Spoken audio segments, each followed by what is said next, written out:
Week 8 is the last set of NFL games before Tuesday's trade deadline, 4 p.m. ET, which means it's time for the organizations that were waffling on their plans to make up their minds. There's no more time to be hopeful about disappointing players breaking through, no more wins or losses to provide any sort of clarity or direction, and no more games to identify strengths and weaknesses. For some teams, Sunday might have been the final straw. The difference between winning and losing this weekend might steer those that were going to hold on to their players to make deals or vice versa. Other teams still might not be sure about what they should do. Maybe they had already decided they were going to go in one direction, only to have an unexpected win or loss on Sunday steer them another way. Let's talk about those teams in the middle, the ones that don't have a clear answer for whether they should be adding players to their roster at the trade deadline or subtracting talent in the hopes of accruing draft capital. I might have an idea of which way they should go, which isn't always in line with what I think they'll actually do come Tuesday. Some should be trading away talent and will go in the opposite direction.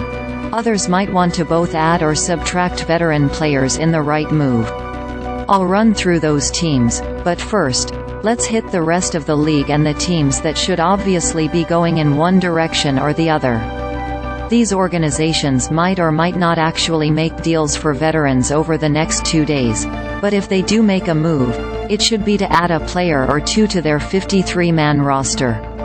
Jump to a team with questions: Browns, Bucs, ChargersCommanders, Falcons, JetsRams, Saints, SteelersTexans, Titans, Vikings 49ers, Bengals, Bills, Chiefs, Cowboys, Dolphins, Eagles, Jaguars, Lions, Ravens, Seahawks. None of these picks seems particularly controversial.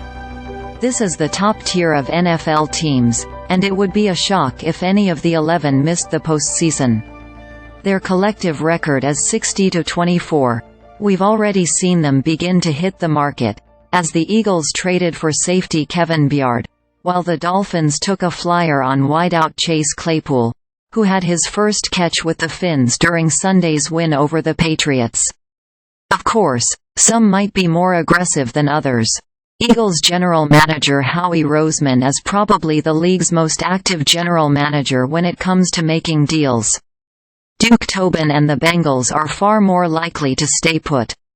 I'm not arguing or suggesting that each of these teams would make trades, but if they do, those deals are far more likely to involve draft capital going out for veteran talent as opposed to coming in. If I had to pick 2 teams from this list that should be active before Tuesday, I'll go with one in each conference.